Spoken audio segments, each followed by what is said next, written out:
কলিকাল কবেই হয়েছে শেষ, বুদ্ধুত্বের সেই কলিকাল কবেই হয়েছে শেষ। আগের মতো নতজন হয়ে থাকবে না এই দেশ। দিল্লি না ঢাকা, দিল্লি না ঢাকা, গোলামি না আজাদি।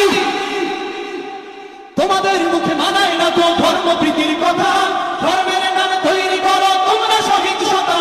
তোমাদের মুখে মানায় না তো ধর্মপ্রীতির কথা, ধর্মের নামে তৈরি করো তোমরা সহিংসতা। আমরা তো দেই পাহারা তোমার মন্দির আর ঘর, আমরা তো দেই পাহারা তোমার মন্দির আর ঘর। তোমরা লাগাও দাঙ্গা বিবাদ ঝগড়া পরস্পর